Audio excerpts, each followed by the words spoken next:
Far and away, the scariest part of this, Dennis owned an antique shop right in downtown Portland at the base of the Burnside Bridge, which is considered the gateway to the city. Because Kevin owned this antique shop, he was always at yard sales and estate sales looking to find the next thing he could sell at his shop.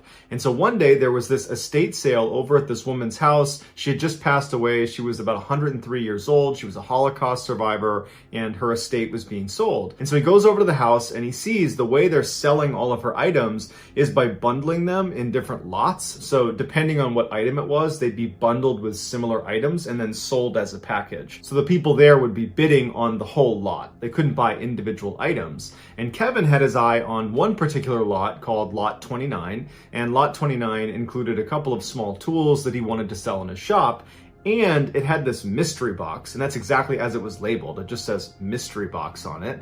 And he was intrigued by it. And so he placed a bid on Lot 29, and ultimately he won the bid, and he was really happy about it. So he takes the contents of Lot 29 and he wheels them over to his car. And as he's loading stuff into the back of his car, someone behind him says, "Oh, so you went with the Dybbuk box, huh?" And Kevin in his head went right back to his childhood, because growing up, he had always been scared of Dybbuks, because a Dybbuk is a malevolent spirit in Jewish folklore, and Kevin was Jewish, and so his parents used to say, "Oh, you better not do that, Kevin, or the Dybbuk's gonna get you." And so he grew up terrified of Dybbuks, and so his interest is piqued. And Kevin turns around and he says, "Did you just call this box a Dybbuk box?"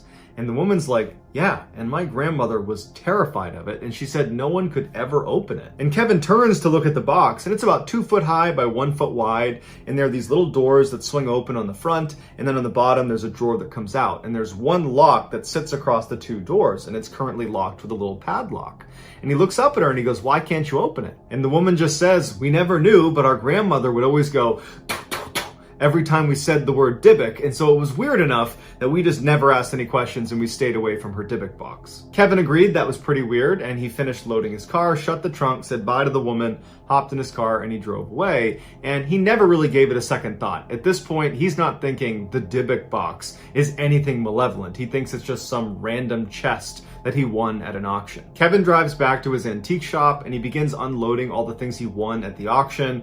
He brings them inside and he brings them downstairs, because the top floor, the main floor, was really where he sold things. When he got new items, he would bring them downstairs to his warehouse of sorts, which was much bigger than the first floor, had lots of rows of shelving, and it had a workstation down there. He would bring his new things down there and he would price them and get them ready before bringing them back up. And at some point, he brought the Dybbuk box in and he brought it down and he put it on the back table. He was about to just leave it there and go back upstairs when suddenly he became really curious and he really wanted to open the Dybbuk box. And so he goes over and he kind of yanks on the front 2 doors. He doesn't want to damage it, but he can tell this lock is relatively new and it's not just going to come off. And so he doesn't have the key to it and he doesn't have a way to clip the lock. And so he takes a screwdriver and he basically wedges it underneath the actual metal clasps that are attached to the wood. And he slowly kind of bends it up and bends it off and pops it out of the wood. And as soon as he does that, the doors swing open and there's like a mechanical device inside of the Dybbuk box that activates the drawer. Basically, anytime the doors open, the drawer also opens at the same time. And Kevin remembered thinking how silly it was that this kind of old, crummy looking wine closet had this fairly complicated mechanism inside of it that still worked. Inside the Dybbuk box were 2 pennies from the 1920s. There was a used candle. There were 2 locks of hair. There was this small tombstone that said Shalom on it. And there was also a small wine goblet that was inside, and that was it. And Kevin immediately thought, well, this is just some older woman's keepsake, and these things maybe have sentimental value to her, but they don't to me. And so he shut the Dybbuk box, pushed it to the side of the desk, and walked upstairs and didn't give it another thought. Kevin had one employee at the antique shop. Her name was Jane. She was a younger woman. She was an incredible saleswoman, and Kevin thought very highly of her. And so the day after he had brought the Dybbuk box into the antique shop and put it downstairs on the desk, he needed to run out and do some errands, and so he put Jane in charge of the store. And so Kevin leaves, and Jane locks the front door to the shop behind Kevin because she needed to go downstairs and get a few items that she wanted to bring upstairs to sell that day, and it was before opening time. So front door's locked, no one else, is inside the shop, and Jane goes down into the basement. Once you went down the wooden steps into the basement, you'd be looking out at this huge room of all these industrial shelves that run the length of the room where they would keep their antiques and other valuables on. And the lighting down there was never that great because they used these long fluorescent tube lights that at best cast a kind of subtle yellow glow on everything. They were not particularly bright, and it was a real pain to actually go up and change them because you needed to place a ladder, but the ladders were not perfectly aligned with the lights. You basically had to reach over the shelving where all the antiques were, and you ran the risk of knocking things over. And so a lot of times Jane and Kevin would wait until you were down to like 1 or 2 crappy working lights before they'd say, okay, we really got to go up there and replace some of these bulbs. And so as it happens, this day, they're down to like 2 or 3 working lights. So in classic horror movie fashion, she's going into this dingy basement with very poor lighting. And so once she gets to the bottom of the steps, she walks to the far end of the room, a little bit away from where the Dybbuk box was placed on that back table. She's in the other corner in the back of this basement, and she's getting some things off the shelf when all of a sudden she stops, and she can't help but shake the feeling that she feels like someone is watching her. Now, she is down in this basement all the time, whether it's well lit or dark, whether Kevin is there with her or she's alone. This is a place she goes all the time, and she's never had this feeling before. There's no way to get into the basement unless you come down the stairs, and she locked the front door, and she was the only one who came downstairs. She hasn't heard anything. There's no other way to leave this space. So she doesn't know where she's getting this feeling from, but she really can't shake it. And as she's kind of looking around and she's starting to get a little bit paranoid, the phone rings. They had a landline that was on a table right at the base of the stairs. The phone rings down there and it startles her. And then it kind of jumps her back into reality, and she's like, okay, I'm getting paranoid. And she walks over and she picks up the phone, and it's actually her friend who was planning on coming by the antique shop that day. So as they're chatting, Jane hears what sounds like a broom. Imagine if a push broom is lined up against the wall and then it falls over, the sound that the wooden stick would make as it hits concrete. That's the sound she hears as she's on the phone. And it startles her again, and she goes, hey, let me call you back. She hangs up on her friend and she's looking out, and because the lighting is terrible from where she is, she's now at the foot of the stairs looking down all these rows, and she's heard that stick land on the ground on the far side back where she had been originally. She's kind of looking around and she can't see anything. And so she takes a deep breath and she begins walking down the rows to see what fell over. And as she's walking down the row, something smashes behind her, and she turns around and one of the fluorescent tube lights has fallen from the ceiling and smashed onto the ground. And so all of a sudden she doesn't want to explore this falling broom that's behind her in the dark corner of the basement. Instead, she's ready to leave. And so she starts walking back towards the stairs to get out of here. And as she's walking down one of these rows, a wooden chair that is on one of the shelves comes flying off of it and lands squarely in the middle, blocking her path. And there's no way this could have happened unless someone pushed this chair. And suddenly she thinks, someone's down here with me. And she screams and she hurdles the chair and she runs to the steps. She starts running up, and to her horror, there is a metal door that locks the basement at night. So if someone were to break in, it's another layer to protect the store from thieves. And it was shut and locked. It can only be locked from the outside and with a key. So there's no way she would have done this by accident. And now she's freaking out because she's trapped in the basement with some person running around, pushing chairs over and breaking lights. And so she grabs the gate and she starts shaking it, and she's yelling for Kevin, thinking maybe he came in and forgot I was down here and shut and locked the gate. And she's checking over her shoulder, looking down into the basement, and she starts hearing more lights falling off the ceiling and shattering on the ground. She is in absolute panic mode. She's just waiting for someone to come bounding up the stairs towards her. She has no idea what to do. She pulls out her phone and she calls Kevin. Meanwhile, Kevin is making his way back to the antique shop. He's only a couple minutes away, and he sees his phone ringing that was sitting on the passenger seat, and he picks it up, and it's Jane, and he answers, and immediately Jane is hysterical and she's screaming that someone's in the antique shop that's breaking things. And Kevin's like, slow down, what's going on? And all he can hear in the background is the sound of what sounds like glass shattering and things falling and breaking. And he's like, wait, what's going on? Are you okay, Jane? Like, where are you? And he hears her say, someone's in the basement. And he goes, well, where are you? And she's like, I'm in the basement. And he was like, get out of the basement, call the police. But as he's trying to get her to do that, the phone cuts out. Kevin was only about a block away from his shop, so he floors it to his shop. He parks outside and he's thinking to himself, what am I walking into? Is there going to be like an active burglary going on? Is she going to be held hostage? Like, are the police going to be there? But he just knows he needs to get in there to Jane, and he gets to the front door and it's locked. So he unlocks the front door and he goes inside and it's silent. When he's looking around, there's no damage to the first floor. There's no damage anywhere. And he yells for Jane. There's no answer from Jane. And he starts walking kind of tentatively through the store towards the back. And he gets to that door leading down into the basement, the same one that Jane couldn't open when she ran up the stairs to get out of the basement. And he looks at it, and Jane's not at the top of the stairs anymore. And he's thinking, I didn't lock that door, and I'm the only one with the key to lock that door. How is it locked right now? Does Jane have a key that I don't know about? And why would she lock it? Does that mean Jane's up here somewhere? Is that what happened? And he's like, Jane, come out. Did you lock this door? But Jane's not on the first floor, and their first floor is very small. And so he thinks, okay, she has to be downstairs. And so he opens up the gate, he swings it open, and he starts walking down the steps. And he's really cautious as he's going down because, again, he has no idea what he's walking into. He hits the lights, but the lights don't work down there. And as he starts to bend around the corner where he can actually see into the basement, he sees Jane sitting at the chair right next to that table where that phone is. And she's just sitting there kind of stunned. And he goes to Jane and he's like, what happened down here? And he glances out quickly at all the rows and he sees all this furniture that's come off the shelves, and there's glass all over the ground. And he's looking at Jane, and Jane's just showing no reaction. She's sitting there like she's in shock. And he turns to Jane again and he says, come on, you got to tell me what happened down here. And Jane just goes, I don't know. I don't know how to explain what happened down here. I was walking down the row, and then I felt like someone was watching me, and then things are falling off the ceiling and the shelves. I've never seen anything like this before. Now, at this point, Kevin's adrenaline is through the roof. He came charging in here thinking he was going to have to save Jane from some person breaking in and breaking stuff. But as far as he can tell, there's no one here but Jane.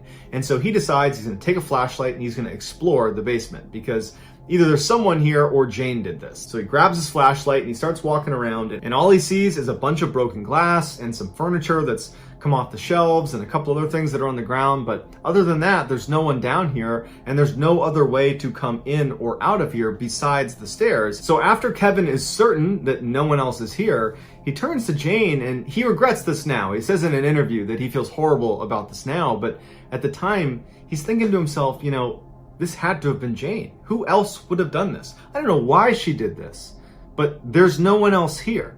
And he goes, Jane, did you do this? And this is when Jane's emotions came through, because before she was in shock, now she's mad. And she goes, F you, Kevin. And she leaves. And she doesn't say another word to him, and she doesn't come back. She quits on the spot. But at the time, Kevin believed she had done it. So he was kind of like, oh well.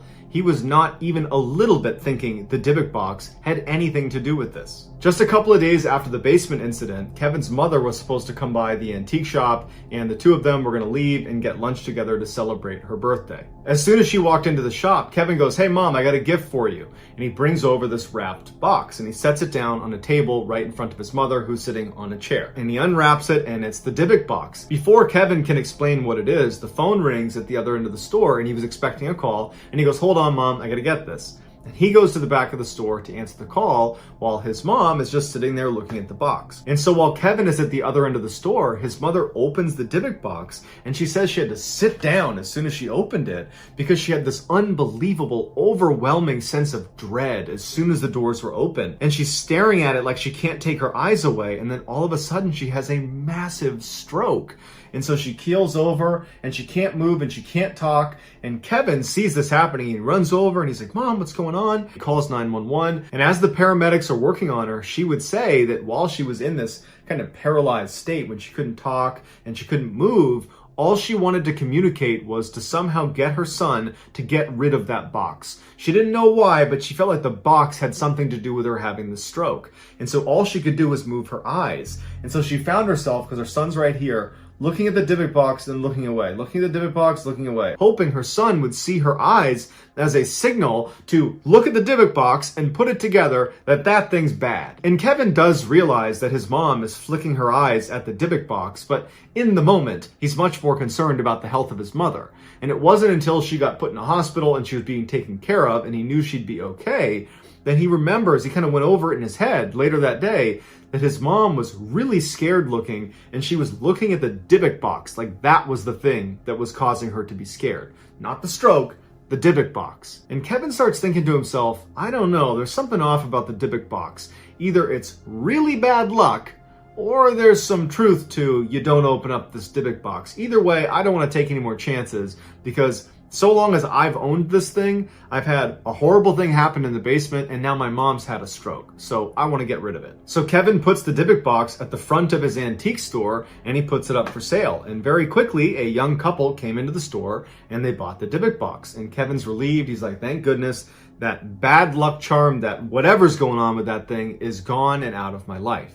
But just a couple of days later, he was in the back of the shop when he heard the door open and then the door shut. And he walked out expecting to see some customers, but instead he sees the Dybbuk box that's sitting right inside his store. Someone must have just dropped it off. And so he walks up to it and he sees there's a piece of paper that's been taped to the top of the Dybbuk box. And there's writing on it. And all it says is, "This has an odd darkness about it." This really freaked Kevin out, because in a way, it was like other people were confirming that something was wrong with this box. Kevin did not want the Dybbuk box to be in his store, so he put it in his car and he drove back to his house and he put it in his storage locker and he locked it up and then went back to work for the day. That night when he went home, he went to bed and he had this dream, where in the dream, he's walking in this courtyard and he's holding the hand of this woman who he believes is his friend, and he trusts this person, and the area he's in feels very friendly, and it's a very positive dream. And as he's walking, all of a sudden, this person starts to pull away from him,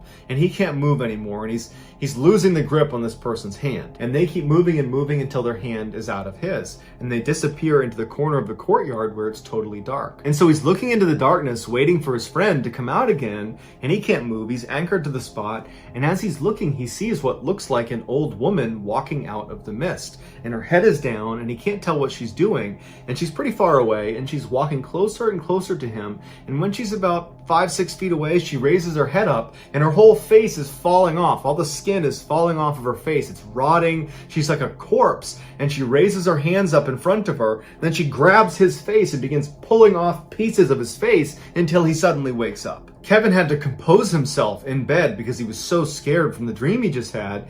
He sits up and he goes into the bathroom to get a sip of water, and as he walks past the mirror, he notices there are marks on his shoulders and his arms that he did not have before. It looks like bruising almost. And he's looking at them and he's thinking, no way. That has nothing to do with the dream. This is just coincidence that, she was grabbing me in this area in the dream and now I have marks there. It's just coincidence. And so he kind of writes it off and he goes back to bed. And he has the same dream. He gets up again and he's breathing heavily. He's sweating because he just had the same dream. It was this terrifying dream.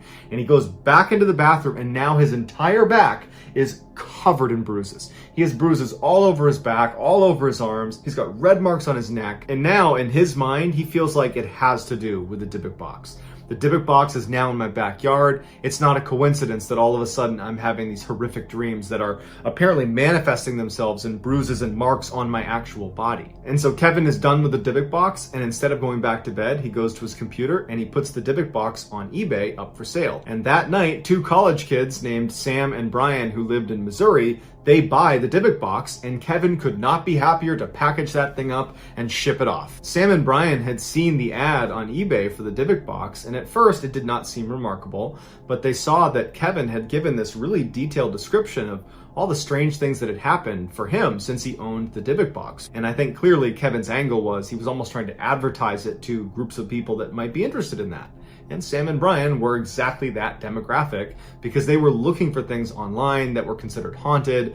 They wanted to see if ghosts and the paranormal were real. And so they were eager to buy the Dybbuk box and test it out. And so 3 weeks later, when this package finally arrives in Missouri at their house, Brian was still out at class, but Sam was home, so he receives the package. He eagerly brings it into the kitchen, he unpackages it, and he sets it on the kitchen table. And just a few minutes later, Brian comes home, and Brian would say in interviews that when he walked in, it smelled like someone had peed all over the apartment, like there was urine everywhere. And he's walking around thinking, what happened? This smells so bad in here. And he walks into the kitchen where it was the strongest smell, and there's Sam proudly standing next to this awful looking chest, which was of course the Dybbuk box. box, and he realizes, Brian does, that the Dybbuk box is what smells like urine. And he goes, Sam, do you smell that? And Sam's like, yeah, that's the smell of ghosts. Sam would pick it up and go, ooh, to Brian as soon as he walked into the kitchen. And Sam joked about how he couldn't wait to sleep in the same bed as the Dybbuk box. They were just making a big joke out of it. Sam had also set up a blog where he was going to document everything that happened from day one of receiving this Dybbuk box to whenever they got rid of it, or till whenever something happened. And for the first 2 weeks they had the Dybbuk box in their possession, nothing did happen. But when Sam started bringing the Dybbuk box out and leaving it right in the middle of these huge parties they would throw, where people were spilling beer on it and they were opening it up and putting things inside of it and making jokes with it, when they were doing that to the Dybbuk box, suddenly they started seeing a pretty significant uptick in strangeness inside of their house. It started with their technology. Sam's laptop crashed and the hard drive was unrecoverable, so he had to replace his laptop. All of their watches just didn't work while they were in the house. No matter what they did, no matter when they fixed it, the watch just simply did not work. Their Xbox would not turn on, but when they brought it to another person's house, it worked just fine. It just couldn't work inside of their house. And the toaster, anytime you turned it on, it basically immediately incinerated whatever you put inside of it. But none of these technological difficulties were frightening to Sam or Brian. They were just frustrating. And I don't even think they were connecting them with the Dybbuk box. It was just this thing that was happening to them. It wasn't until the light bulbs in their house started bursting in the middle of the night that they started to get pretty creeped out about some of the things that were happening in their apartment. That now all of a sudden it did seem like, maybe if the Dybbuk box really is cursed, this might be how it would manifest. And so they'd replace the light bulb, and then sure enough it would burst again. And they couldn't keep light bulbs in because they kept popping, and so their house was dark a lot of the time. But the worst part was when they had this massive insect infestation inside of their apartment. And they were really localized around the Dybbuk box. All these insects would come out of the walls, out of the toilets, out of the sink. They'd come from behind the fridge, and they would all kind of like converge on the Dybbuk box and go inside of it. The Dybbuk box at one point was swarming with insects all over, and they had to shut the door. They couldn't even go in the room with the Dybbuk box because it was just covered in insects. But despite how scary this was for the boys, they had become kind of like a cool talking point on campus because of Sam's blog that a lot of other students were following. And so the boys kind of liked the clout they got with that, and they decided they didn't want to get rid of the box after all. But it wasn't long after the insect infestation that Sam began losing all of his hair, and at the same time, he started having this constant hallucination that there was an old woman in his peripheral vision on either side of his head pretty much at all times. Anywhere he went, there basically was someone he couldn't quite see following him around. Whether he was well rested, whether he was totally exhausted, it didn't matter. He always saw this shrouded dark figure that he believed was an old woman, and it scared him so much he couldn't sleep. And so he began going into Brian's room and sitting on Brian's bed because it was the one place he felt a little bit of comfort. And as he's sitting on the bed, he would see these dark figures standing on either side of him all night. And so finally, no matter how cool their blog was, it became too much, and they decide we have to get rid of the Dybbuk box. And so they put it on eBay, and very quickly it gets sold to a guy named Jason, who is this museum director over at this other university in Missouri, and he had actually been following along with Sam's blog. He was very interested in what was going on with the Dybbuk box, and when it was listed for sale, he was all over it. He wanted to buy it. So the boys eagerly ship off the Dybbuk box, and Jason receives it in the middle of a workday, so he puts the package in his truck and he goes upstairs and he works for the day, and then afterwards, when everyone's left the office, he goes downstairs, gets the package, brings it back up to his office, puts it on his desk, and he cuts open the packaging. Jason decided he wanted to evaluate the Dybbuk box the way he would evaluate any other antique or item that was coming into the museum that he was the director of. And so Jason starts by taking a whole bunch of pictures all around the outside of the Dybbuk box, and then he gets his black light out and he begins scanning around the outside, and he finds all these traces of wax all over the outside, which leads him to believe this was probably used in some sort of ritual. And then he takes a deep breath and he sits down right in front of the Dybbuk box, and he pops off the lock, and he gets ready, and he opens the doors, and the drawer slides out with that whole mechanical device. It all kind of comes open, and Jason's totally let down because nothing happens. And part of him thought, like, if this thing is haunted, as soon as you open it up, the haunting's going to begin.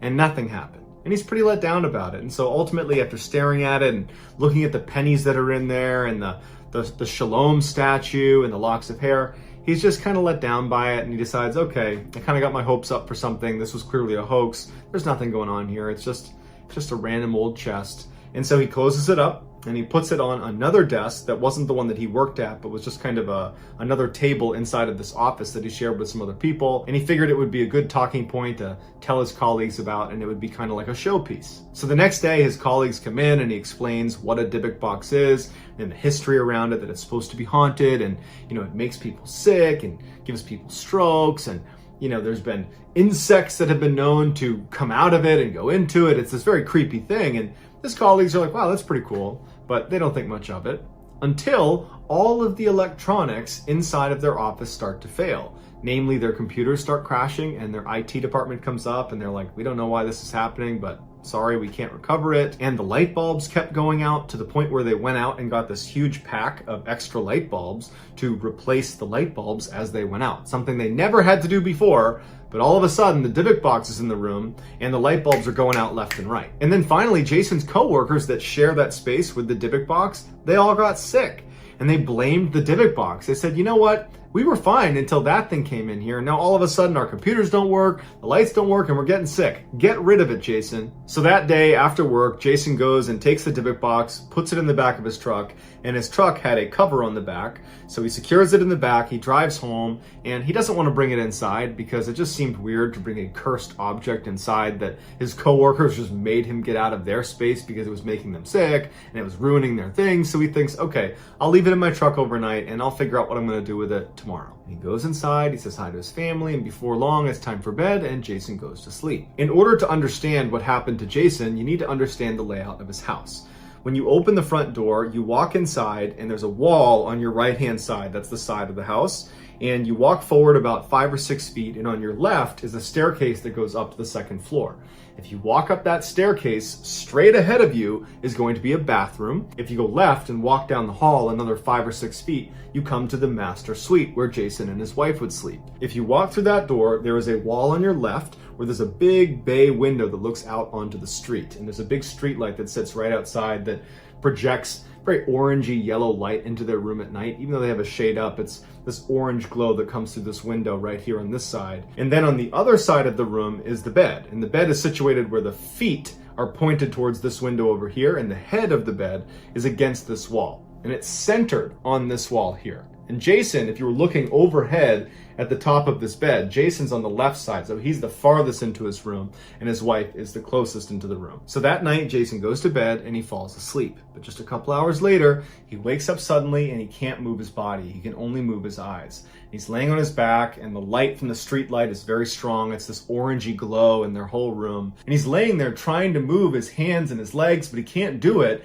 And as he's doing that, he starts hearing footsteps out on the stairs. And they're distinctive sounds. Slow, plodding steps all the way up to the second floor. And Jason's laying here with his eyes looking towards the door because his door is open and he can barely see into the second floor landing. And he's waiting to see who came up the stairs. And his heart's racing and he's looking, and out of the corner of his eye, he sees what looks like a dark figure begin to walk into the room.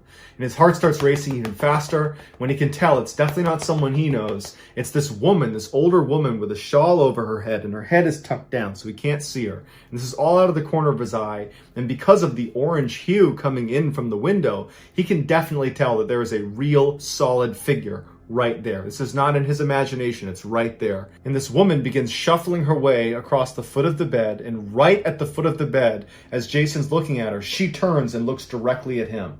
And then she runs around the corner and she looks down at him and she takes her fingers and she drives them into his eyes. And Jason thinks it's real and he's screaming in pain, and he wakes up and his wife is grabbing him and she's like, Jason, what's wrong? And he's like, what's going on? And she says, honey, it's just a bad dream. You're fine. And he's shaken up, his heart's still racing from this dream he's just had. And he's trying to think, like, that felt really real. And he's like feeling his eyes.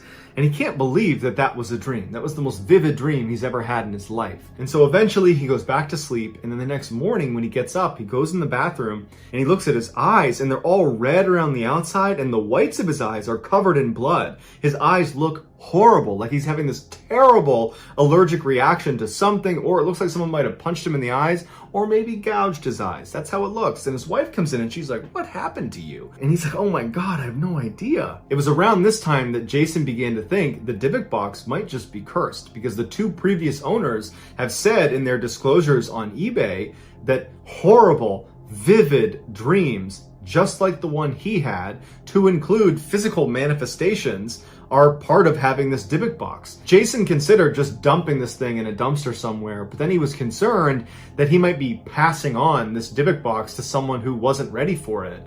And so he decided he would give it another day and he would do some research about how to properly dispose of a Dybbuk box. And so that night when Jason came back from work, he left the Dybbuk box in his truck covered up in his driveway. And so Jason goes inside, he has dinner with his family, and then he's sitting down in the TV room and he's watching TV with his son. And as they're watching TV quietly, Jason hears his son say, "Hey Dad, who is that?" And he looks over at his son and his son is pointing behind him. And Jason turns around, and standing right behind him is the same woman who had come in his room with a shawl on that gouged his eyes out in his dream, and then she suddenly disappears. And Jason's looking at his son like, "You just saw that too?" And he's like, "Yeah, who was that?" And so Jason grabs his son, he yells for his wife and says, "We have to leave the house right now." His wife comes downstairs and she's like, "What's going on?" And he was like, "I will explain in the car, and we have to take your car." And so his wife sees how serious Jason is, and she says, "Okay," and they get into her car and they drive down the road. And that's when Jason explains what's going on with the Dybbuk box and how he and his son just saw the same woman that he had seen in his dream the night before that gouged his eyes, and his eyes were red, and his wife's starting to get really scared, and his son's really scared of what's going on. And so the solution they came up with was they were going to drive back to their house, drop Jason off, who was going to get in his truck where the Dybbuk box is still in the back, it's still locked in the back of the truck, and he's going to drive it a few miles outside of town to a rental property they owned that no one was staying in, and he was going to put it in the basement, and it was going to stay there until they figured out how to dispose of it, because they didn't like the idea of just dumping it somewhere, because they felt like if this is real and it's actually this cursed Dybbuk box, then somebody else is going to be cursed by this Dybbuk box unless we find a way, or at least attempt to find a way to contain it and destroy it. And so Jason gets dropped off, he gets in his truck, he drives to the rental property, he puts it in the basement, he seals it up, and he goes back to his house. Once Jason got back to his house, his wife and his son came back as well. And that night, Jason would go on eBay and he would find the contact information for Kevin, the original owner of the Dybbuk box after the estate sale. And he called him that night, and Kevin actually picked up, and the two of them spoke, and Kevin ultimately agrees to help Jason find a way to properly dispose of this Dybbuk box. And what Kevin offers to do is drive back to the house where he had originally purchased this Dybbuk box and see if he can get some more information about what it is and what they do with it. The next day, Kevin, the antique shop owner, he goes back to the house where he originally bought the Dybbuk box at the estate sale. He knocks on the door, and an old woman comes to the door, and Kevin introduces himself, and he says, "Hey, I was here not too long ago, and I purchased lot 29 that included that Dybbuk box, and I wanted to know some more information about it." And the woman reacted, and she's like, "I told my family not to sell that. I know what was inside of it, and I know you're not supposed to open it, and I tried to tell my family, and they didn't listen. I really hope you didn't open it." And Kevin's like, "Actually, yeah, I did open it." And he described all the horrible things that happened, and he described selling it and all the subsequent owners, how they've had all these issues, and how they've arrived at this place now where Jason in Missouri is having all these issues, and they're trying to find a way to dispose of it. And that's when Sophie describes what's actually inside of this box. Sophie said she lived in Poland before World War II with her cousin Havila, who was the woman who had passed away, and all her things were being sold at the estate sale. And she said that at the time, it was all the rage to have seances and try to talk to dead people and spirits, and they would just do it for fun. Sophie, Havila, and their mother, they would do this for fun. And Havila had made this Ouija board where she had stitched letters onto this blanket, and they put it over this table, and they would all hold this pendant that was suspended by a chain, and they would ask questions, and they would hope that, a spirit that they were interacting with would interact with this chain, and it would swivel around the pendant, and it would point to the different letters whenever they asked a question, and it would spell out, whatever their answer was. And Sophie said nothing ever happened. It was just kind of a fun thing for them to do. But one time it did work, and they said the chain would go rigid, and it would point over and over, and it would spell the words, "Release me, release me, release me. Sophie said the women were incredulous and didn't believe it at first, but then they started to worry that if they didn't help this thing, that if it were a Dybbuk and were a malevolent spirit, they would find a way to attach itself to one of them. And so Sophie said they devised this ritual where they released it, but into this wine box that they were able to shut and lock. And that wine box became the Dybbuk box, and that Dybbuk box is the same one that was sold to Kevin. Kevin told Sophie that, what do we do? We've already opened it up. And she said, you need to contact a rabbi. And so they would call a rabbi, and apparently they were able to reclaim the Dybbuk inside of the box and lock it and put it away in a secret location where it's been since 2003. And apparently since it's been sealed off, Jason and Kevin have said they've experienced no demonic activity, and they never plan to tell anybody where this thing is because they don't want anyone else to have even the opportunity to reopen the Dybbuk box and have to deal with all the horrible things that they went through. So that's going to do it, guys. I hope you enjoyed today's story. If you found the secret in today's video, please tell us in the comments section and tell us where you found it. So what's the timestamp? And if you're the first to do that, we will pin you at the top of the comments section. If you enjoyed today's video and you haven't done this already, at the next solar eclipse, please give the like button a pair of cardboard flimsy children's 3D glasses and tell them with these on, you can look directly at the solar eclipse and be totally safe. Also, please subscribe to this channel and turn on all notifications so you don't miss any of our weekly 3, 4, even 5 video uploads. If you want to get in touch with me, you can direct message me on Instagram or on Twitter. My username for both platforms is the same. It's just JohnBallin416. I also have a ton of content over on TikTok where my username is Mr. Ballin. If you have a story suggestion, please submit it to our subreddit just called Mr. Ballin. It is linked in the description below. So whether I see you on Twitter, Instagram, TikTok, Reddit, YouTube, or some combination, just know that I really appreciate your support. And until next time, that's going to do it. See ya.